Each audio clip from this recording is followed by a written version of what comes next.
What's up, everybody? Welcome back to the Boxing Club podcast. I am yours truly, Big Chubbs. Filling in for my boy, Lou Almighty. We got Edgar. What's up, baby? How's it going? How you doing? Doing good. Good to be home. It's about time, dog. You were gone for how long? Like 5 months. 5 months? Yeah, 5 months. You survived the fucking hurricane? Yeah, I did. Fool, how was that shit? Horrible. Never again. Never? Never again. You I'd rather do an earthquake. You didn't drown? No, I'm still here. Hey, you're a good swimmer, though, right, fool? We're Mexican. Hell no. Can't swim. Come on, bro. But we're here in Temecula. It's been a long time coming. We've been trying to get this interview for how long, bro? Shit, like 2 years, dog. It's been that long? It's been a minute. We were supposed to do this back in March, but Get your microphone in front of you, bro. we were supposed to do this back in March, but I forgot why it got canceled. You were busy. Oh yeah, my brother fought in March. That's why. You were busy, and then we set it up again, and then you were busy again. Mm-hmm. But ladies and gentlemen, we got RAUL LIZARRAGA with the podcast tonight. There we go. Welcome to the podcast, bro. Thank you guys for having me. It's about time we finally got this done. So how you been, man? What's good with you? I've been good, dog. Just chilling, training, doing early road work, eating right, taking care of my kids, and chilling with my lady, and at home with my brother and my dad. That's pretty much it. So we're gonna go back to memory lane. Mm-hmm. We're gonna go back from where it started, right here, bro.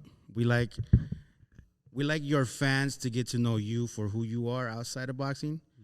Mm-hmm. How you grew up, just go back memory lane to where we are now. So where you come from, man? And I know you're from Diego, but why don't you go far in depth for a little bit? Well, I grew up in San Diego in the North Park neighborhood. I got family all around San Diego, but my family is mostly from Golden Hills. But I mostly lived around my grandma's house in South Park, and I lived with my dad most of the time. And ever since I was in diapers, my dad always wanted me to box. He was showing me older VHS tapes of Fernando Vargas and De La Hoya and all that. And he's over here having me in the garage trying to hit mids with me and hit the bag with me.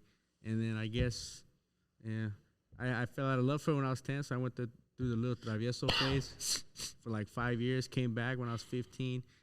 Started at 245, and then 245? Yeah, when I came back into boxing, bro, like 6 years ago. 245. I was 245, bro. Oh, my man. I was a fat dude. I was chunky but funky, dog. Hey, once you go fat, you never go back, baby. You know what I mean? Shit. Too many carne asada fries. Oh, dog. I devour that shit. Mm-hmm. But I need to stop, though, man. I need to stop. I need to get in where I fit in, bro. So Yep. I'm going to have to come out here and work out with you and Jesse and shit. Yeah, bro. Jesse already told me, you fuck up if you're going to come over here.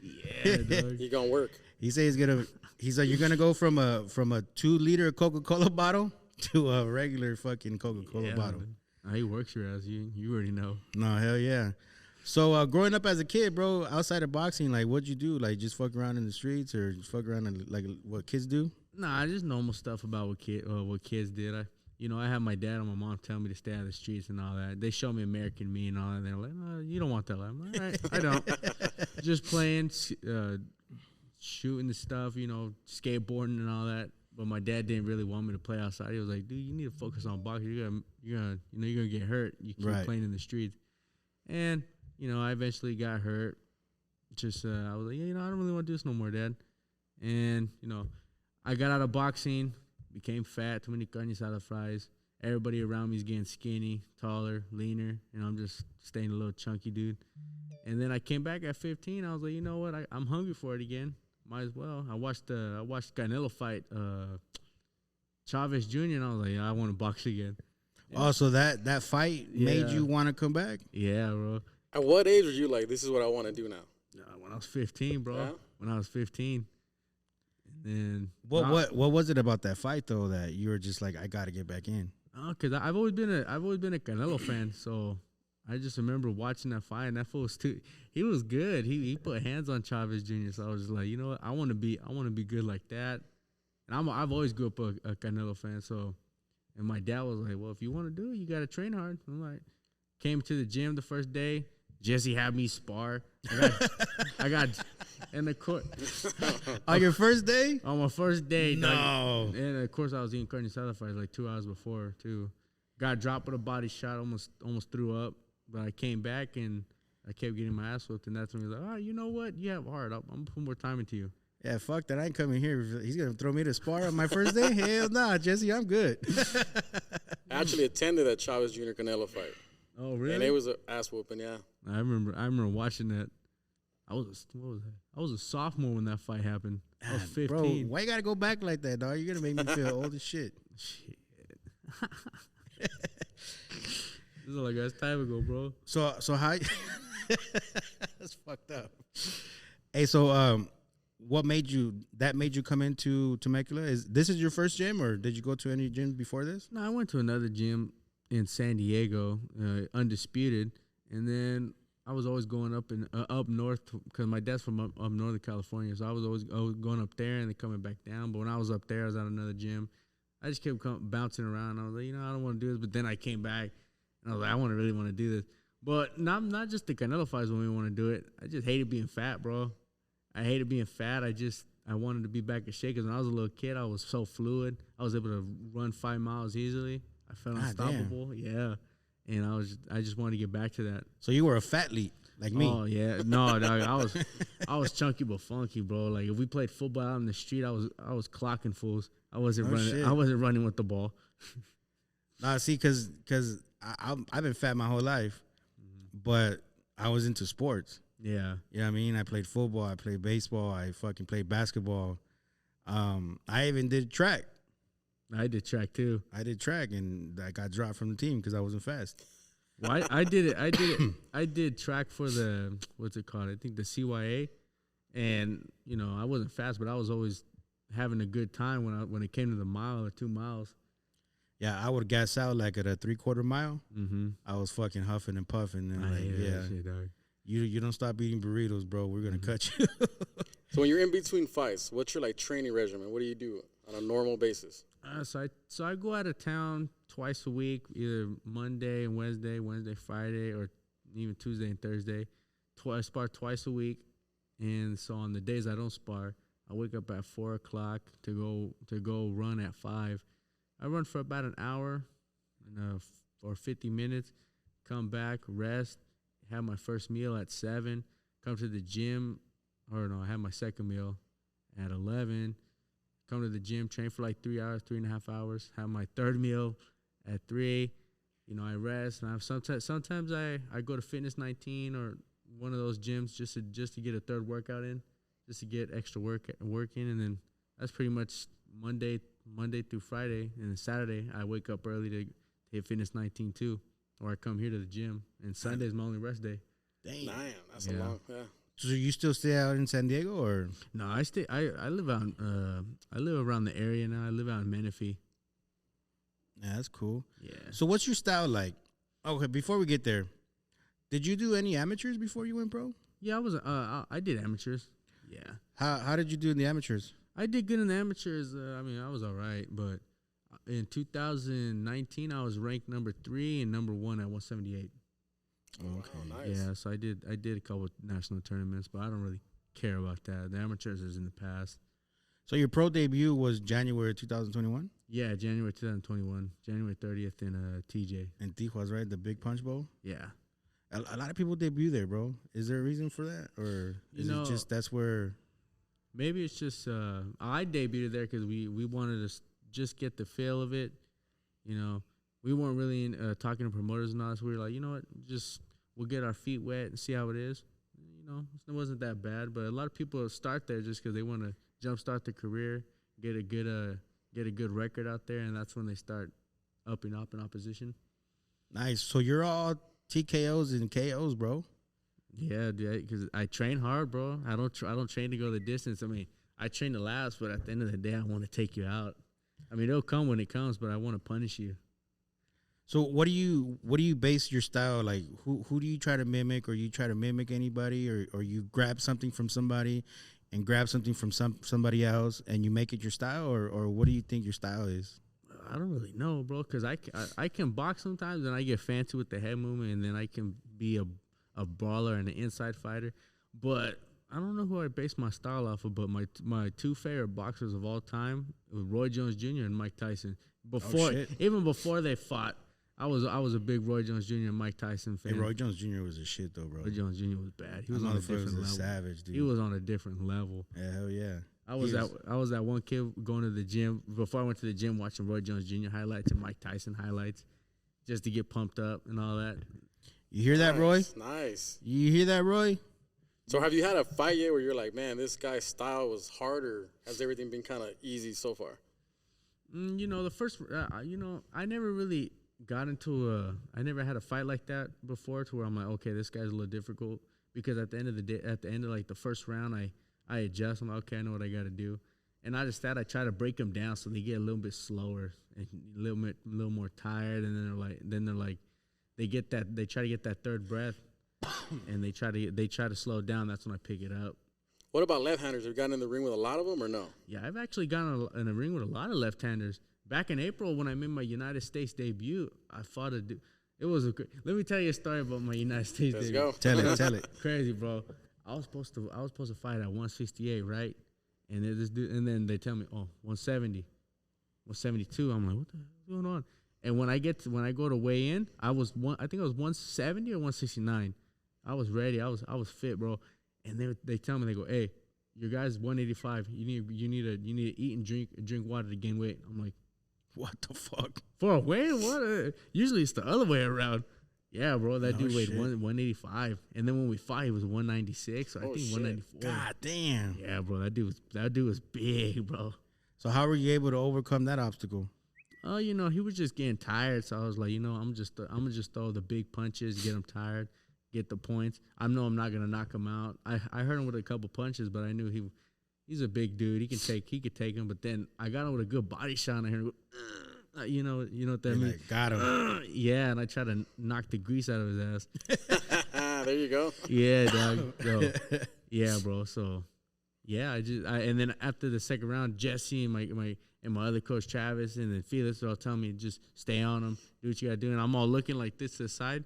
I'm like, oh, he said the referee's waving a no, and he's like, oh, you're good, never mind. Hell yeah, crazy, bro. That's crazy. It was crazy. Hey, but you know what, dude? That's the second time I hear about a situation like that where you're coming in at this weight, but then at the weigh-ins they're like, yeah, dog, you need to gain like 7 pounds. Yeah.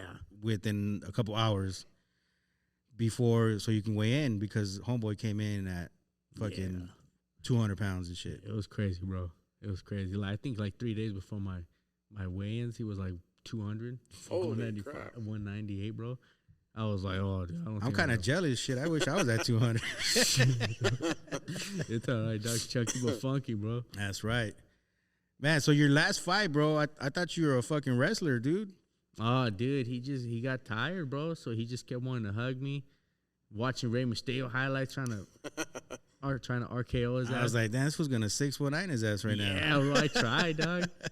How frustrating is that, though, when someone's just laying on you, you're trying to get them off, but... I don't get too frustrated because I know he does it to make me mad. But I know he's doing it because he's tired. So I'm like, okay. I do a technique where they put the weight on me. I put my arms over them like that, and then now they're carrying me, and so he gets tired. So now they're getting tired. And then he tried to do all this maneuvering stuff. So I said, all right. I put my glove in front of his face, knocked his mouthpiece out, pushed him to the ground. And once I saw the back of his head hit the canvas, I'm like, dude, this guy's done. He's done. Bro, he was like, I'm not in there, right? But I was getting irritated, and I was like, can you just get off my boy real quick and just box? Yeah, like dog. I wanted to put it on you real quick. But dude, like he like hunched on your back, right? And then he just stood up, and fool just fucking flew over and fell. Yeah, bro. I was like, oh shit, you got some WWF going on in this motherfucker. Yeah, bro, it was bad. He kept holding me. I was able to smell his cheap ass Arm & Hammer deodorant. Hey, but how do you keep your cool, dude? Like, how do you keep your cool? How do you not get frustrated? How do you stay in your game plan when motherfuckers like that hug and hold and try to play dirty with you? Honestly, I don't really have a technique. I breathe out of my nose. Yeah. Because you know how some people, they breathe out of their mouth, they want to get hyped. I breathe out of my nose, and it calms me down, keeps my heart rate going, but it slows it down to where I'm not using straight adrenaline. Yeah, so I keep my calm. I learned that technique sparring David Benavidez, bro. I was there. Yeah, I remember that. I was there. So Raul, the first time we met on Instagram first, right? Mm-hmm.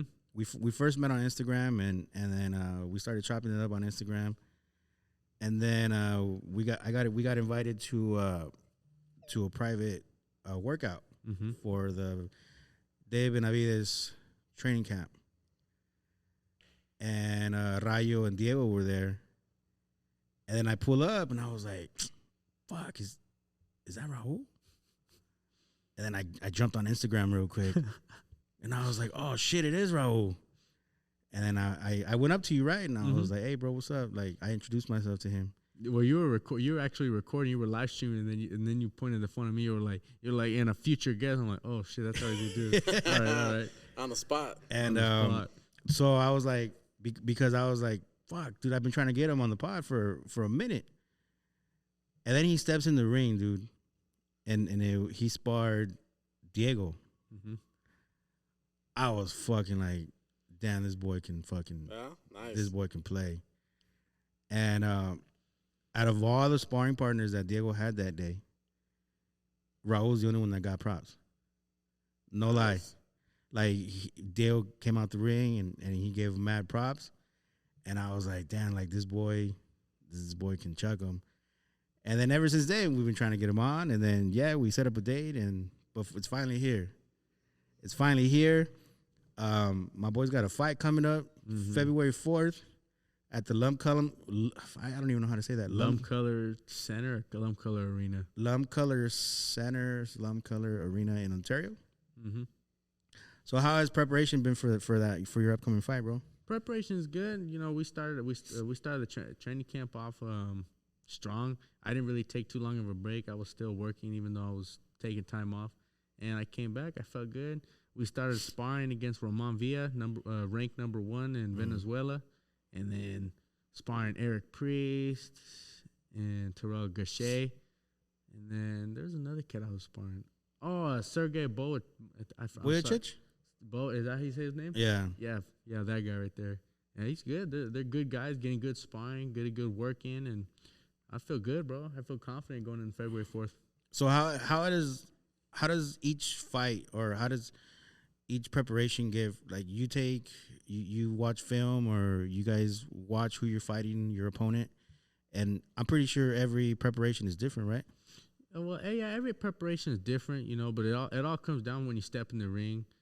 The first round's the fill-out round. That's when you throw the baits, the feints, and when you land the punches, which punches you realize he likes to throw, which punches you know he doesn't, and then that's when you put it all together last minute in the ring. And you know, the preparation in the ring and outside the ring, it all comes down to when you're about to fight, stay cool and all that. That's what's up. So you're a girl dad, right? Yeah, I got 2 girls, bro. So outside the ring, like, what do you like to do outside of the ring when you're not in here fucking fools up? I just chill at home with my daughters, Analia and Solo. That's all I do. I chill with them. I take them out sometimes. When it was Christmas, I take them to the Christmas tree. What's it called? Off Scott Road. It's Christmas tree farm, and then the pumpkin patch. All that. I try to be an active dad because my dad was an active dad with us. So, but they're girls, so you know I can't be as hard on them. So I just try to make it fun, and then. Because they know they probably see me. And they look at me and they're like, okay, you know, dad works his ass off. Yeah. Bro, but you have a huge following. Like, you have a huge following. I seen a video when you were, I think it was at Commerce when we were supposed to go. Mm-hmm. But then we ended up having to do some other shit. I seen videos of your crowd, bro. It's insane. One of my homegirls that she's a big boxing fanatic as well. She was like, "Oh my gosh, he had three quarters of that full fucking building just knocking." Mm-hmm. And then when the last time when I seen you fight right here at the Lumculum Center or arena, whatever it is, that shit was packed, bro. It was thumping, bro. Rally Row was everywhere. Rally Row was rallying like shit was loud. Yeah, bro. How does that feel when you're in there? Like the crowd's on your side. Does it give you motivation? It feels better, right? Yeah, it gives me motivation. It makes me happy. But at the end of the day, it's weird, bro. They don't lie. As soon as you get in the ring, you don't hear the crowd. You just hear your coach's voices and then the referee's voices. Everything else is just blank. Like you don't hear nothing, bro. You don't hear nothing? I don't hear nothing, bro. Unless when I land a good punch, that's when I first split second hear the crowd go, oh. But like after that, bro, it's just straight my coach's voices and the referee's voices. Follow the game plan the entire time. Yeah.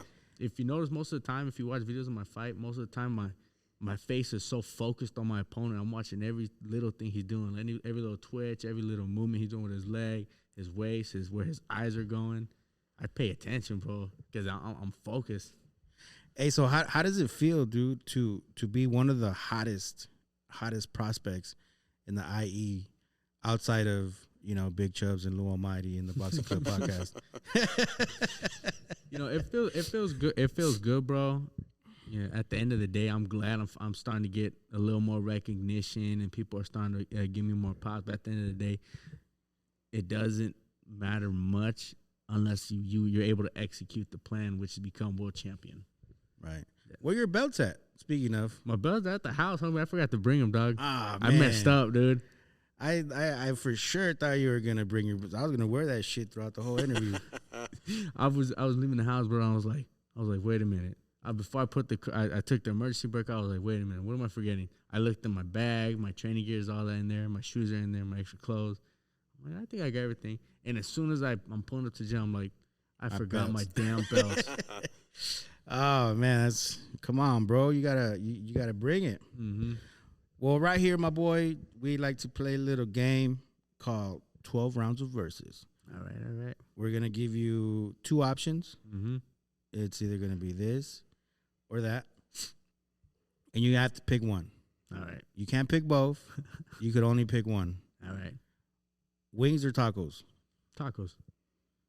There's only been two people out of the whole entire time that we've been doing this that's big wings over tacos. This fool's go to Buffalo Wild Wings. That's why. Pizza or burgers? Pizza. Sunset or sunrise? I've seen both, but I'd rather seen sunset. Why? Well, cause there's a place in San Diego called Sunset Cliffs in Ocean Beach. I've been there. Hey, bro, it's beautiful. nice. It's nice when you see the sunset, and even the one in oh man, I'm blanking. The one in Dana Point is dope too. What's that beach called? Where you go to the Coronado Bridge. The Coronado? Yeah, Coronado. They have a good sunset there too, bro. Yeah. Yeah. I gotta take just you there yesterday. I gotta take you there. I went yesterday. Nah, dude. Yeah, right there. Sunsets is different. Mm-hmm. Mr. Little One or Mr. Shadow? A little one. Really? Little one. My dad was his homeboy. My little one is the one that gave my dad the nickname Rally Row, and that's where I took it. No shit. Yeah. And then Shadow from Little Italy. So, and Sherman, I think Little One had his birthday at my nana's house in like 98 or 97, bro. Wow, No see, shit. I there kid go. you not. I kid you not. No shit. That's tight. I Shout out kid to you Little not. One. Yeah. I like his shit. My middle name Reyes that's Little One's name because my dad. Yeah. No shit. Yeah. That's good to know. Shout out to you, Mr. Little One. Biggie or Tupac? Tupac. The beach or the mountains? I never been in the mountains before, bro. So I gotta choose the beach by default. By default, right? A penthouse or a cabin? I never been there either, bro. But I guess I'm gonna choose a cabin. I guess. Cabin? Yep. Well, there's a difference, right? The penthouse is like, the luxury. You're up on a fucking high rise, Vegas style. or you're like low key, chill, family cabin. Fucking wilderness. I'd rather choose a cabin because I got a penthouse in GTA 5. There you go. Netflix and chill or turn up? I'd rather Netflix and chill, bro. I don't turn up no more. That's good. That's because you focus, right? Mm-hmm. That's right. Keep the eye on the prize. Mayweather or Canelo? Canelo, bro. I respect both fighters, but I've always been a big Canelo fan. What about Julio Cesar Chavez or Canelo? Canelo by default because Canelo. I grew up watching Canelo. If I was raised in the '90s, I'd choose Chavez. But I grew up watching Canelo ever since I was a little kid, so I got to choose Canelo. Supercars or Lolos? I don't like neither, bro. Can I choose bombs? Well, that's a Lolo, basically. Oh, yeah. Bro, put some airbags on it, bro. Yeah, That's the same. hey, Pretty much. bombs is shit. Mm-hmm. I have one more. Think of one. I gotta think of a hard one though. I'm gonna go back to the boxing though. Go for it. See, so have you ever seen Pernell Whitaker? Mm-hmm. What about Pernell Whitaker or Shane Mosley? Pernell Whitaker. Yeah. Mhm. See, I would have thought he would have said Shane Mosley. Well, Mosley's more like offensive.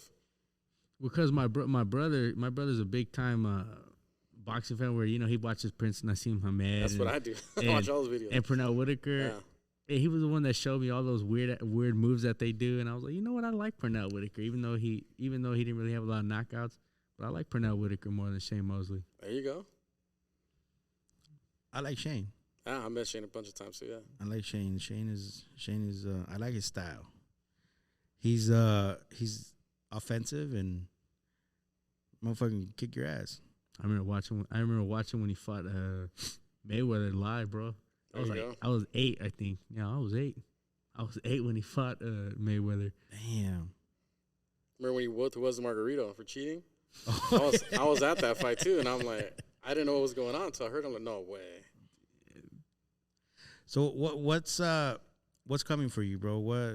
What's in the near future for you? What do you want to do? What are your goals?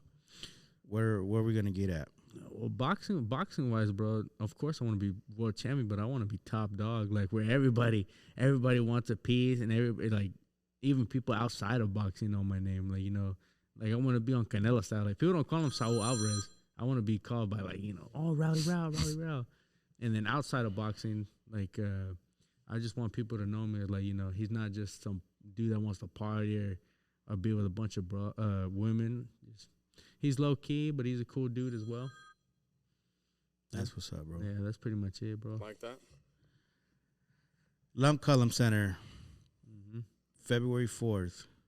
And then January 27th is the media workout here at Temecula Boxing from 3 to 6. We'll be here. Oh, yeah, I know you guys will be here. We'll be here for sure. Yeah. Jesse's bringing a couple bottles for me. Mm-hmm. Yeah, he already told me. So it's going to be lit. No cheap-ass Mickeys either. Nah, bro. Garden salad fries, too. Yeah. Hey, Mickey's was bomb, dog, when I was like 14, 15. I never drank Mickey's before. I just remember my uncles chopping it up in the backyard. That's it. Hey, but you know what, though? Mickey's with, like, michelada, that shit's fire. I don't know why, but that shit is fucking fire. That's pretty cool. So outside of boxing, bro, I know we kind of touched up on it, but what are the most important things for you?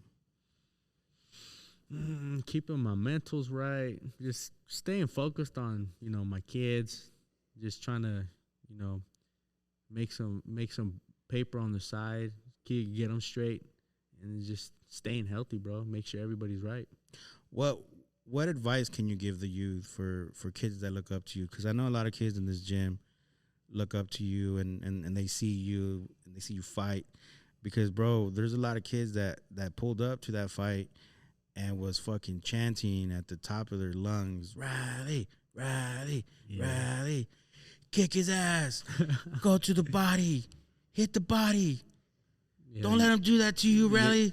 I was like, crazy, bro. Bro, I was like, bro, there was a couple kids on the chairs, dog, like just fucking screaming and yelling. I was like, oh shit, like they're coming out for my boy. Mm-hmm. You know what I mean? Like you have San Diego on lock. Mm-hmm. I think. So you wanna represent the IE or you gonna represent San Diego? I'll always represent San Diego because that's where I'm from. That's where it made me. But boxing wise, I'm a Temecula boxer. Boxing wise, Temecula made me. Jesse Moreno made me. Travis Muckle made me, and Felix Nance made me. So you're repping Temecula to the fullest. Repping Temecula to the fullest, but I still got love for my 619ers. Nah, bro, we're big fans. You know, outside of Instagram, you know what I mean. We've gotten to know each other, and I've gotten to see you fight. Yeah. You made a fan out of me. Mm-hmm. You know what I mean? You made a fan out of my boy Luke. He's just like, holy shit, bro, this fucking kid can scrap. Yeah. You know what I mean? You have a lot of people that backs you. You have a good coach. I only know Jesse. I don't know the other two. But I know fucking Jesse loves you. And you're on your way to start on, my boy. Hell yeah, bro. All I can tell you is, you know, keep your head straight, stay focused, and keep kicking ass and taking names. Hell yeah, bro. You know, never fake the funk. No. I've got asked about you a few times, and I was like, yeah, that's you impressed the shit out of me when I seen you in San Diego. Mm-hmm. Like, you really, really impressed the shit out of me. And I was like, damn, like, this kid is a future star. You know what I mean? And I'm glad that we've got to meet. I'm glad that we're able to build some sort of friendship. Mm-hmm. You know what I mean? Whatever you need from us, my boy, just fucking, all you got to do is holler at us. And whatever we can do, we will do. You know what I mean? For you, for Temecula Boxing, we're IEs, dog. Like, we gotta represent and help each other out. Hell yeah, dog. I appreciate it, bro. You know what I mean? You're fucking humble as can be. You remind me like you with your slick words, bro. You're a Mexican E40. I grew up on E40, bro. You know what I mean? Like you're literally a fucking Mexican E40 for like hip hop raised me. Mm-hmm. You know what I mean? Hip hop raised me.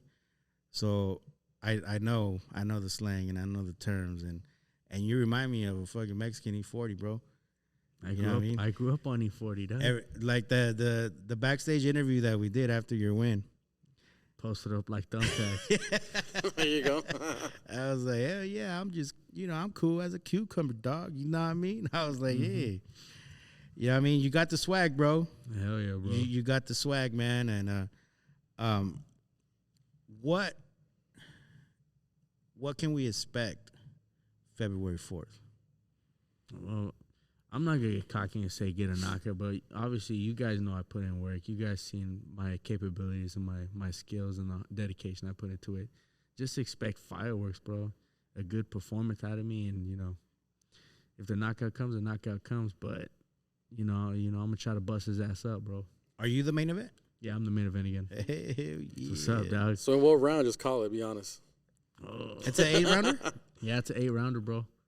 I'm gonna say no more than 3. I'm gonna say 4. I'm not. Nah, you haven't seen my boy fight, my He boy. said he's gonna punish him. Yeah, I mean, I think Puts in some work. 4 rounds. if it goes past the 3, he's not gonna come in for the 4th. He's gonna call it on this chair. If he doesn't knock him out before the 3rd round, he won't come out. Yeah. Bro, like you don't understand like what you hear ringside when he fucking hits him with the body. That shit makes my side hurt, and he didn't even hit me. There you go. You know what I mean? Might What's be up, right. Jesse? There 3rd round? Oh well, he'll speak for me. He'll speak for me. I'm not gonna say that. Bro, is there any shout outs? Anybody you want to thank? Anybody you want to say hi to? Your daughters. I know your daughters will probably be watching. So, you know what I mean? This is your platform. Whoever you want to thank, your sponsors, your girls, your coaches. Now's the time, player. All right. Shout out Big Chubbs and the homie Lou. That's what's up, dog. And shout out Analia Loco, Solo, Marlini Loco, my brother Chris, my dad, my mom, Triple P, Jesse and the whole TB mob. And oh man, my sponsors, I was getting nervous with my sponsors. Savage Chef, Dylan Sorrow, Nikki Sorrow, Rivera Towing, Avocado Farming, the homie Aguacate from the Big 805. And oh man. Let me guess. Aguacates from Michoacan? I don't even know, bro. Is he just? From Oxnard? Yeah. Oh, shit. Big 805 Tri-Valley, dog. That's what's up. Well, my boy, it's been a pleasure. Thank you, bro. Let this not be the last one. ¿Qué pasó? Oh, yeah. Nah. It's been a pleasure, my boy. We want to come back and hopefully we can do this after your next victory. Okay. Don't forget the belts. All right, I won't forget the belts this time, dog. I won't forget the belts. This was fun, man. This was fun. We finally got to do it. Yeah, finally chopping it up with you guys. I had fun. You know, we wanted to close out the year with the bang. We'll be closing out this year with Mr. RAUL. This is our last interview of the year. But this is not the last. So thank you, everybody, for tuning in. Where can people follow you at? At RAUL 619. That's RALLYRAL. And you know the 3 digits, so I don't gotta tell you. This fool swag is fucking up the chain, dog. I love it. I fucking love it. All right, make sure you guys tune in to the Boxing Club podcast. We are on YouTube, Spotify, Apple, Google, Amazon, all your podcast digital platforms. Following us on Instagram at the Boxing Club _podcast. Tune in, merch coming soon. Sweaters, hats, shirts, hoodies, fucking sweatpants, crop top hoodies. You name it is coming on your back. So we are the Boxing Club podcast, and we are out.